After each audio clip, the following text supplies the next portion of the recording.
So good morning, everyone. Thank you for being here for the next session of our Saluki Online Sessions. I'm Dr. Susan Wegmann, and I have my colleagues from the Center for Teaching Excellence here with us today.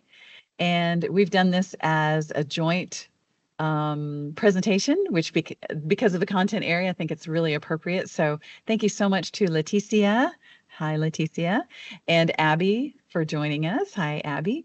And again, we're going to do some content first, and then we will take time for questions at the end. If you would like, feel free to jot your questions down in the chat, and we'll be happy to talk about them and lead you in different resources if needed and if possible. So, all right, and we're going to talk today about first some online pedagogy, and then we're going to get into some instructional design because we have our wonderful instructional designers with us. And then we'll take your questions, as I mentioned. I also wanted to say that we've recently undergone a name change. So we are SIU OEC, which is a little different, but OEC stands for Online and Extended Campus.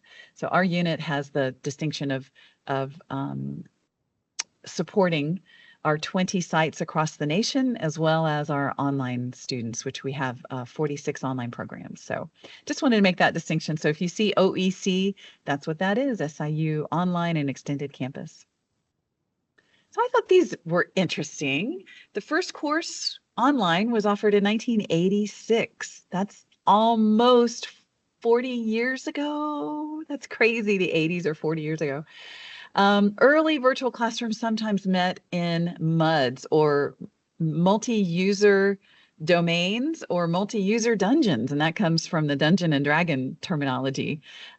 Stanford lectures were broadcasted on city buses. How cool. What a great idea. And they were freely broadcast. Now, that didn't last very, very long, but it did last a couple of years, and I thought that was interesting. As an April Fool's prank, Michigan University used pigeons as servers. This was back in the day when we had dial-up, and they wanted to see if avian delivery was faster than dial-up delivery. And in some cases, the pigeons won just for the just for the fun of it. But I can still hear that sound of the dial-up. And the next one's funny. Some professors sent emails late at night to deter replies. Now, I think I can say clearly that if you sent an email late at night, you might get even more replies because students are submitting information and sending emails at all times of the day or night.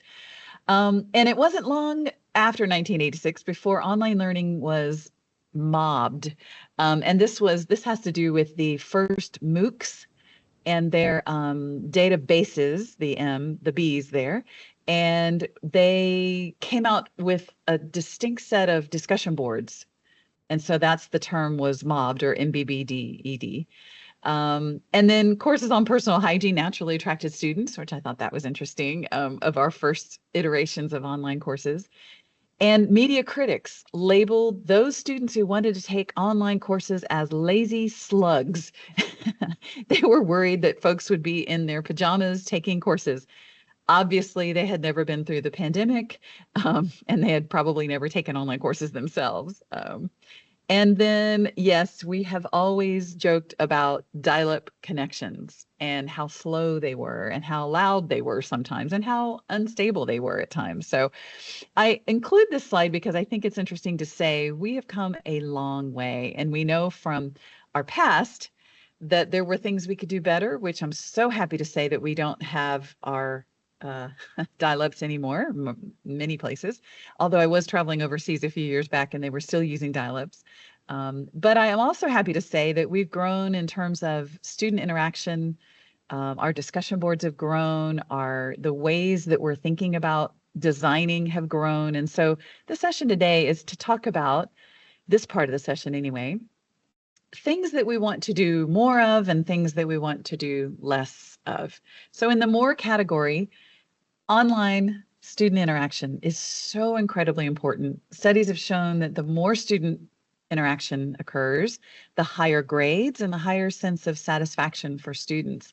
Now, the question is always, do we want to have faculty members, responding to every student post or responding to everything a student interacts with? And I think the answer is a resounding no, because that would take a lot of time if you've got a large class in particular. But I do think in general, the more that students interact online, the better, especially if it is a substantive and an authentic interaction. Um, so we also know that the more connection to real world applications, the better. We know that students want to be doing the things that maybe naturally are going to be in their future job coming up.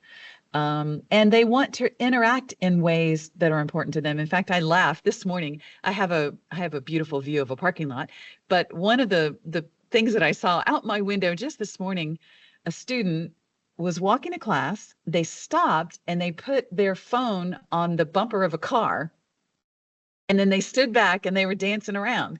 And I thought, interesting. That's an influencer in the wild. That's somebody who's trying to make a post about something. And the funny thing was they danced around, did a twirl, then picked it up and walked. And as they're walking, they're checking their phone and they're looking at it, supposedly looking at the video they just made.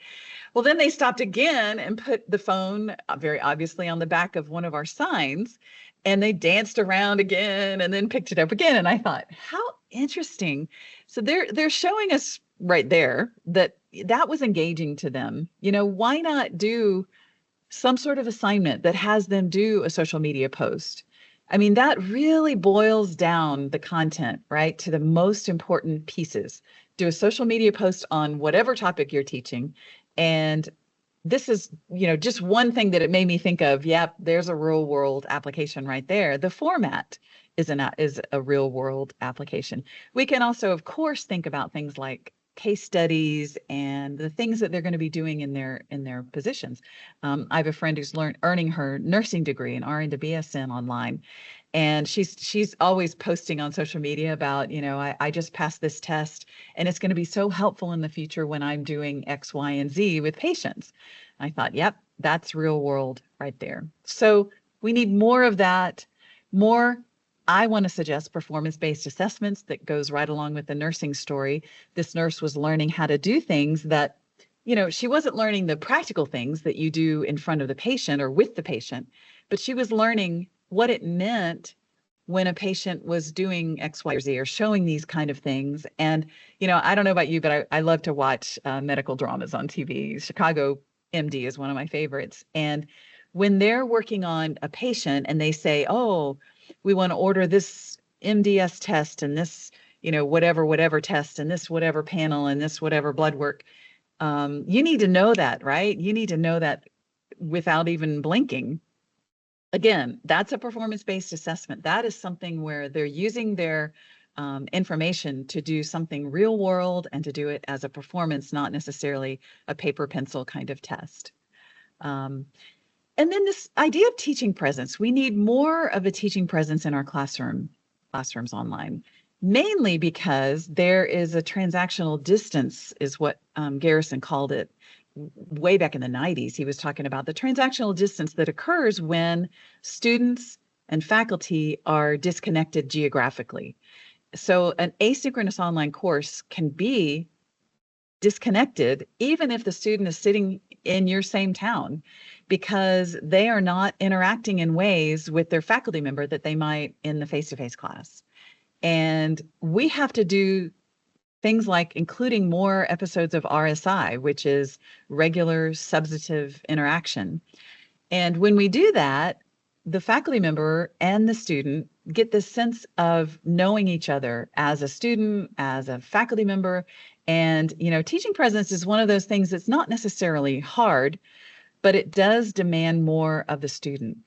And a higher level of teaching presence is more predictive of student success and student satisfaction in their online courses. So those are the things we need more of. Let's just take a peek at things we need necessarily less of. I don't know if you've heard from other faculty members, but some have this plug and play mentality that you start the semester, it's asynchronous online, you just let it go, let it play out. Well, I want to say that first of all, that's an insult to any faculty member and to an instructional designer, I think, because we need to build in those times of regular substantive interaction. It's what sets us apart from correspondence courses, and it's also what gives us the ability to earn Title IV funding. And so that's really important. but there should not be the plug and play, just let it go mentality.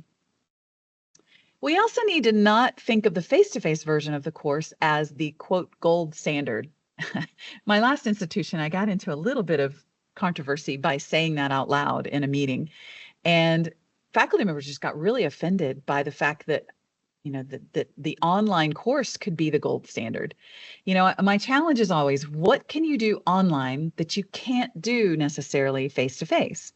So then I think of things like, and this is an old piece, but things like a voice thread where the faculty member uploads either a picture or a video or even just a question, and the students then log in and react to that. You cannot easily do that face to face. You can if you have them take out their phones and do those kind of things, but it's much more powerful online. And then you get into regular substantive interaction pieces where they're interacting with what you've uploaded, they're interacting with each other, they're answering the question, and they're focused on the content, that RSI. So we also want to see less as presenting information as those students were synchronously participating. We have a series of courses that are occurring online that are synchronous online, and that is a beautiful thing. In fact, our research shows that the blended method is probably the most effective. But if you are in an asynchronous course and you are expecting students to do anything synchronously, then we have a problem. We need to help you get that course relabeled as a synchronous or a hybrid course. And we need to make sure that the students know right up front, there's no synchronous responsibilities for them. If there are, then they need to know for their calendars, simply. They need to know every Tuesday at 5 o'clock or whatever. So I'm not saying don't do that, but I'm saying if you are in an asynchronous course, you need to do everything asynchronously, including tests and quizzes and things like that. And then lastly, providing feedback. Wow, we need to provide them more feedback than only 2 times a semester, midterms and finals. I heard that just last week. I thought maybe that's an old issue. Well, it's still happening, where a faculty member said, if they get information on their midterm and they know they're not doing well, then they can bring it up for the final.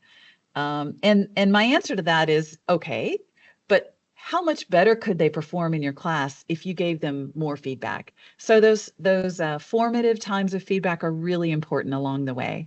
Even if it is, regular substantive interaction once a week, that's the gold standard for SIU. You're giving them feedback. So more than 2 times a semester is optimal. So that's just a list of things that we need to do more of, things that we need to do less of. And I really wanted us to spend the bulk of today talking about instructional design, because that is, to me anyway, that's the secret sauce and the secret recipe. So I'm going to toss it over to Leticia. So as Susan said, I'm Leticia Velasquez. I'm an instructional designer with CTE. One of the first steps of, good design is to look at how you're going to create your course. It's course creation. One of the big things that we do recommend is backwards design. We want you to start with thinking about what your learning outcomes are. How are you going to assess those outcomes? And then you build the rest of your content to support your learning outcomes. Obviously, next on my list is learning outcomes, because those are equally important. You have to know what you're measuring, and they need to be measurable. There are goals in a class you can have, like I want you to have an appreciation for baking a pie. I don't know. And then that's great, like that's the goal, but you can't measure somebody's appreciation. So you have no way of knowing if your student actually appreciates the baking of a pie. So you have to have something measurable when you create your learning outcomes. Doesn't have to be Bloom's, although I am a Bloom's girly. There are different taxonomies that you can use. Finks is another one that's really popular. So find a taxonomy that works for you and your learning or your teaching philosophy, and then use that to build your outcomes. We've talked about UDL principles earlier in an earlier session, but go ahead and apply those UDL principles. Make sure you have multiple means of representation, that things are accessible for students. As we all know, accessibility is still currently a very important thing for the government. We'll see how long they decide it's important, but for us, it has to be important. Every student has to have the ability to access what you're trying to teach. So learn your accessibility standards and make sure that you are incorporating those every step of the way. It's much easier to incorporate them at the beginning as you build than have to go back and like remediate what you've created. Content, having open educational resources makes it easier for students. Not every student either wants to or can afford to buy a, $300 textbook. So if you can provide them with the information in a way that's free and public, there are tons of resources and there are tons of textbooks online that you can get for free to provide your students with that material. Very, very important, having up-to-date content. A lot of professors, which, I mean, you guys have been teaching for a long time. So you'll have your course and you just copy and copy and copy and copy and copy. I had one professor who went into their files in their D2L course shell and there were stuff from 2016. Like, I don't know if it was still being used, but it was still in there. So you want to make sure that your course is relevant and that it's up to date. If you've created a navigation video, 3 years ago, but we're no longer using the old content experience, that's not going to help your students. So make sure you go and make sure it's up to date. As Susan said, real world examples are valuable. Students want to know why. Why am I doing this? How is it going to benefit me? How is it going to help my future career? So making it relevant is very, very important. Multiple perspectives. I think it's important. Everybody likes to be seen. Everyone likes to feel like they're valued. So offering multiple perspectives in your class is very, very important. And it can be something as simple as if you are providing your students with examples, use names from different cultures.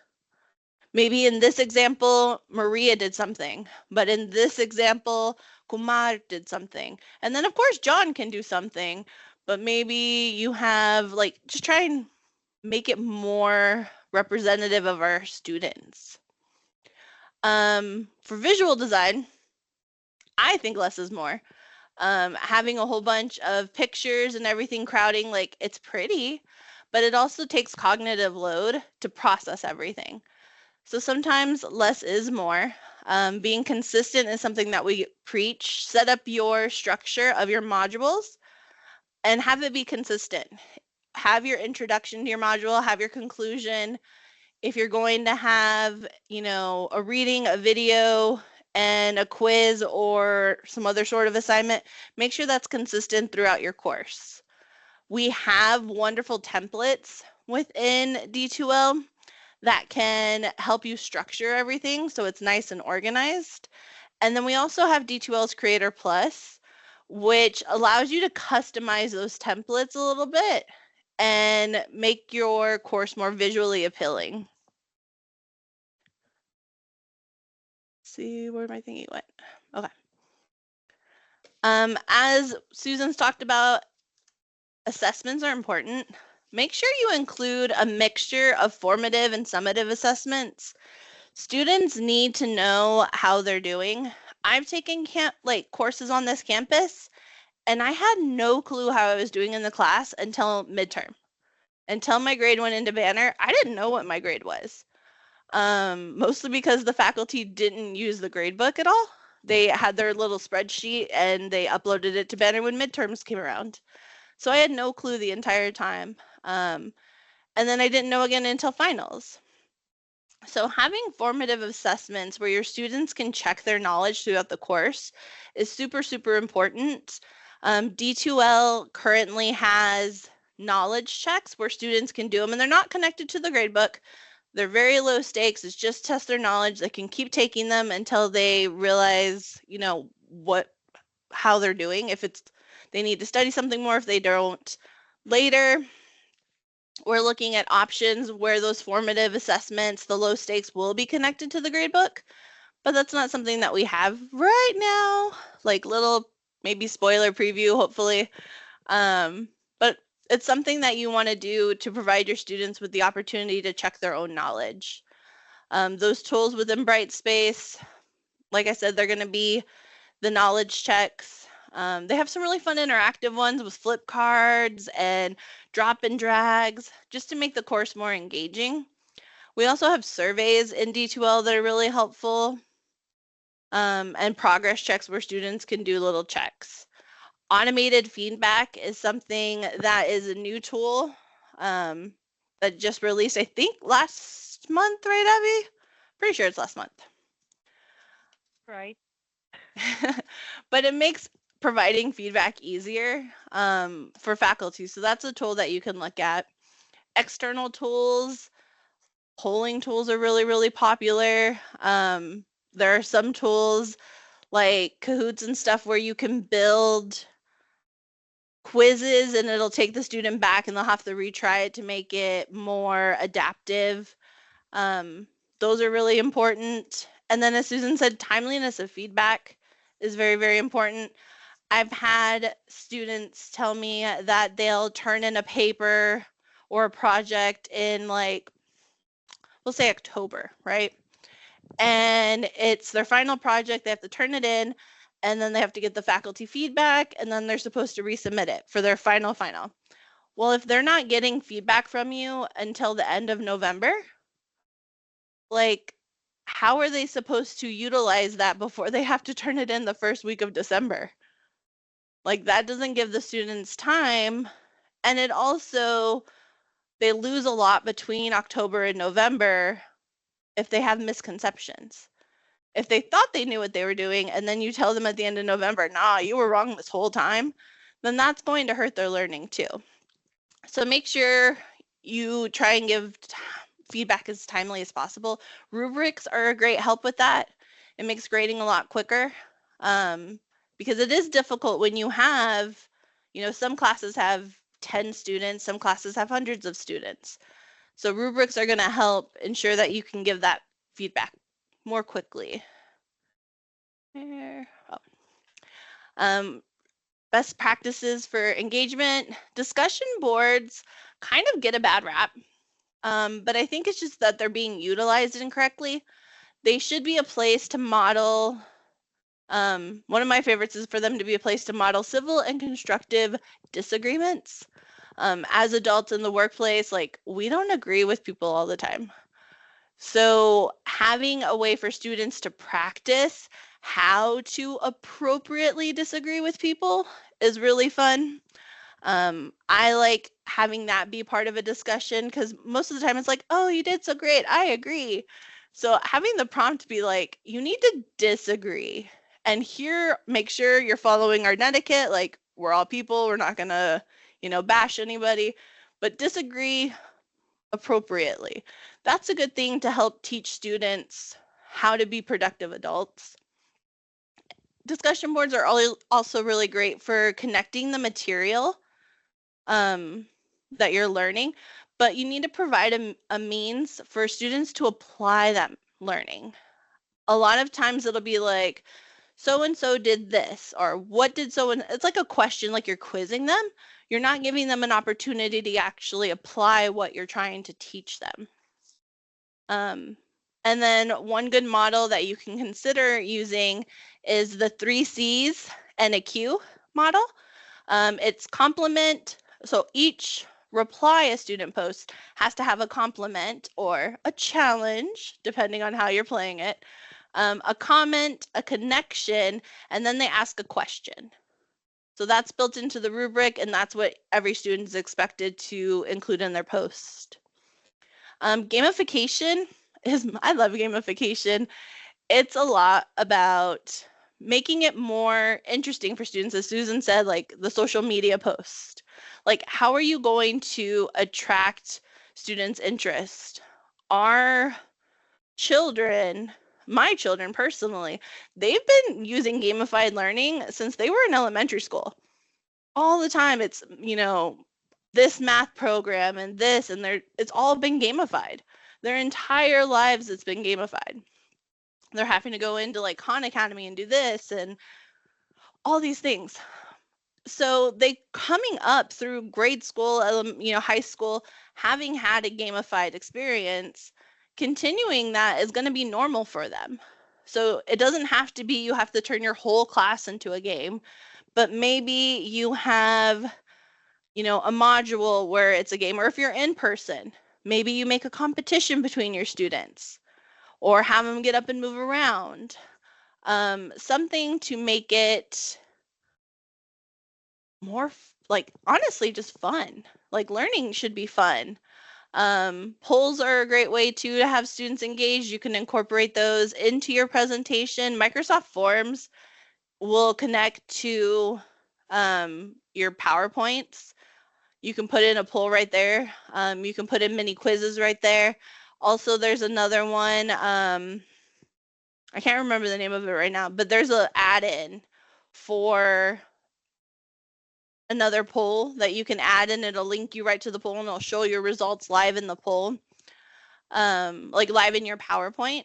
So those are options too. It's also a good way to test how your students are doing in case you need to reteach before a test or exam. And then obviously integrating AI. I know not everyone loves AI, but AI is, in my opinion, it is here to stay, and it is going to be an integral part of the student's ability to succeed in the workforce. So one of the things that I've recently learned is that one of the barriers to AI, of course, is financial. It costs SIU money, it costs you money, yada, yada. So Microsoft has come out with Copilot Chat, and if you do a quick Google and then you sign into that, you will get some security protections so that you can keep your prompts and all that secure, and that's already included in your Microsoft license that SIU pays for. So it's a good entry into AI, and then you can also upload files. So you may not need to pay for Copilot if you're not doing like big time asks. So what I did for this was I prompted, I am a university instructor teaching biology 101 at SIU. Write me learning outcomes for the course. And I just want to show you what it came up with, and then you can mull on them later. Forward. Okay, so I'm going to just focus on number 1 for the sake of time. But understanding basic biological concepts, students will be able to explain fundamental biological principles, including cell structure and function, genetics, evolution, and ecology.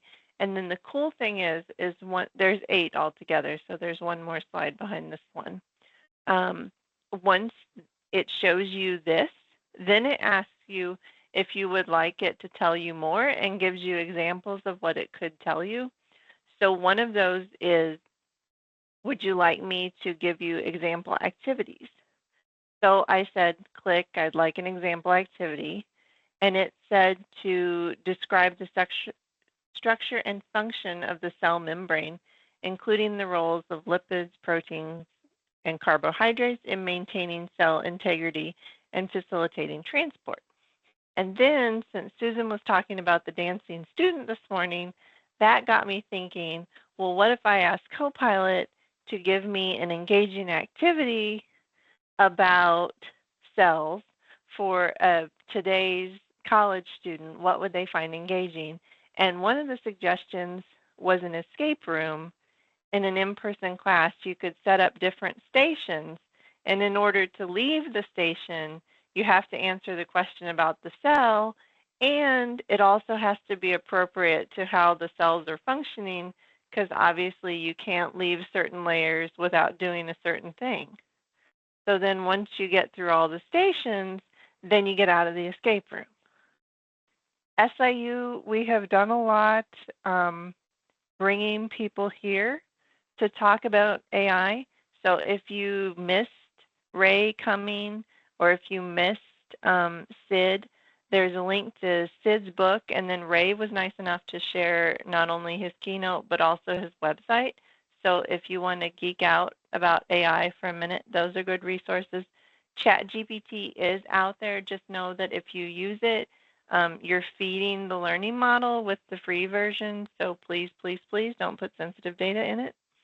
And then you can also use it as a comparison for what Copilot gives you if you want to have colleague A and colleague B and see what they would say differently, which is a value. I know Ray said that when he does research, he actually uses 4 different AI models all at once to get the different responses.